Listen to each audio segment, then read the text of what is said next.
lei que determina quanto e como a administração vai poder gastar a partir da previsão de arrecadação foi aprovada em primeira discussão pela Câmara Municipal. As receitas cresceram, mas as despesas também. A dívida pública deve ficar maior.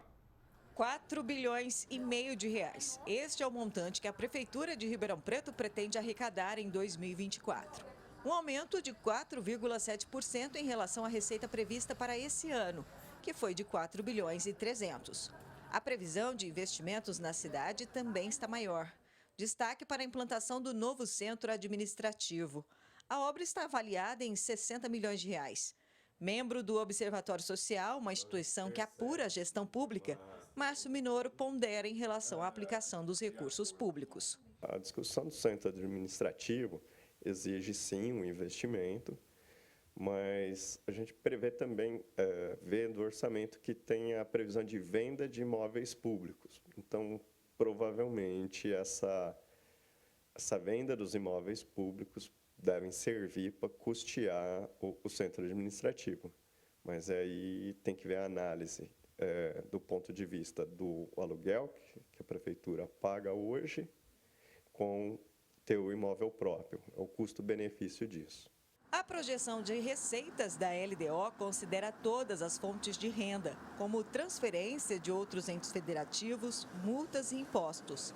Dentre os tributos, a arrecadação do IPTU está estimada em quase 550 milhões de reais, seguido do Imposto sobre Serviços, com pouco mais de 410 milhões. Mas se as receitas cresceram, as despesas também. A dívida pública deve ficar maior. Essa questão de aumento de dívida, ela tem que ser vista com ponderação. Então, se a gente fizer uma análise do processo que teve o país, de toda a perturbação das finanças públicas que nós tivemos ainda por conta dos efeitos do Covid, é até explicável, aceitável alguma variação positiva da dívida. O problema é perguntar por que tem que crescer sempre? Por que não faz uma projeção para a redução da dívida? E nesse caso, nós vamos perguntar, será que a máquina pública está devidamente estruturada? Será que ela não está inchada? Será que a forma de gestão está correta? Porque a dívida de hoje é o comprometimento da receita de amanhã. Este orçamento da Prefeitura já foi aprovado em primeira discussão na Câmara. Foram 16 votos a favor e 6 contrários. A redação final deve ser analisada nesta quinta-feira e tem 5 emendas de vereadores, que abordam a criação de uma casa de passagem, melhor estruturação do Conselho Tutelar e regularização fundiária. A questão do acompanhamento do orçamento por parte da Câmara indica que os vereadores têm responsabilidade sobre os destinos do município. Mas tem uma questão que não é muito agradável de ser feita, mas eu acredito que deva ser feita por conta de transparência. Qual é a qualificação técnica dos vereadores ou dos assessores nomeados por eles para a leitura do orçamento e, consequentemente, a indicação dos pontos que devam ser questionados, eventualmente revistos, e até mesmo para uma análise de despesas que muitas vezes podem até ser aumentadas e outras que podem ser diminuídas. Em outras palavras, a Câmara de Ribeirão Preto lê o orçamento e entende o que está lendo? Ximene Osório para o Jornal da Clube. A Secretaria da Fazenda esclarece que a Prefeitura apresenta um endividamento menor do que em 2016 e que os investimentos saltaram para 67%. Para a pasta, isso demonstra a saúde financeira do município. Ressaltou ainda que todos os orçamentos foram aprovados pelo Tribunal de Contas do Estado. Para falar conosco sobre esse assunto, já no nosso canal digital da Clube, está Isaac Barreto, analista político. Isaac, diante desse orçamento bilionário para 2024, o que nós podemos cobrar dessa administração em ano de encerramento de mandato? Uma ótima tarde, bem-vindo. Boa tarde, Andréia. Olha, o que a gente tem que cobrar é o que a gente vem cobrando há muito tempo. Nós precisamos saber se esse nível de investimento que o município tem feito e o gasto que tem ocorrido no orçamento é condizente com o tamanho da máquina pública. Como diz bem o economista na reportagem, nós temos dificuldade de entender se a nossa gestão da cidade está sendo bem feita com a aplicabilidade desse orçamento. Nós temos também dívidas e isso pode inviabilizar investimentos na cidade, né? André, na verdade, assim, existem duas formas de você adquirir investimento, né?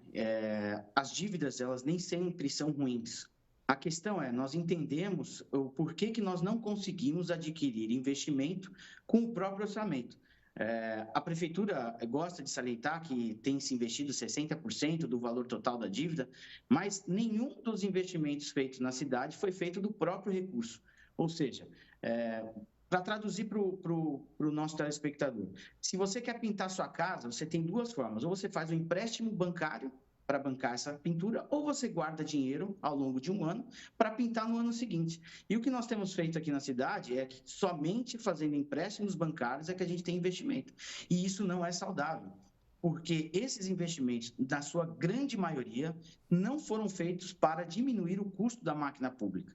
Então, ou seja, você ainda vai continuar gastando mais, apesar de ter uma melhoria nos serviços públicos prestados. Já pegando o gancho do que você acabou de falar então, Isaac, também diante do montante, né, de despesas, dá para pensar em outra coisa a não ser então pagar contas? A prefeitura vai ficando sempre sempre pagando conta. Exato, porque a gente tem visto que essa administração, tanto na última eleição, quanto os próximos candidatos à prefeitura, não dizem com clareza se vão diminuir o custo da máquina, se vão reduzir o número de secretaria. E quanto mais a gente gasta, menos recursos a gente tem para investimento. É só a gente parar para pensar no seguinte, a ideia desse centro administrativo, saindo do centro da cidade, levando para Pascoal Inés, é uma ideia totalmente antiga. Nós estamos pensando em coisas que, por exemplo, o governo do estado de São Paulo está voltando para o centro de São Paulo por questão de custo, por questão urbanística, de retomada do centro, e nós estamos aqui em Ribeirão Preto pensando em exatamente fazer o oposto. Quer dizer, a gente está vendo que em outras cidades o que foi feito com esse tipo de situação de tirar o centro administrativo do centro, mudar para outra região da cidade é prejudicial, e nós estamos querendo investir, fazer um investimento exatamente no oposto do que se tem visto. E a outra coisa que é salientar, esses 60 milhões que eles estão provisionando por leilões, se você entrar na página do leilão da Prefeitura dos Imóveis, você vai ver que nós não temos nem 30% dos lotes adquiridos ou, quem sabe, de interessados. Desses 60 milhões provisionados nesses leilões, nesse leilão específico que a Prefeitura está propondo, nós não temos lance, nós não temos gente efetivamente comprando as áreas para bancar esse centro administrativo. Ou seja, nós estamos aprovando no orçamento, e se esse leilão não acontecer, vai sair da onde os recursos, né? Isaac Barreto, analista político, agradeço mais uma vez a sua gentileza, a sua participação aqui no Jornal da Clube. Um abraço, até a próxima. Obrigado, André. Um abraço a todos.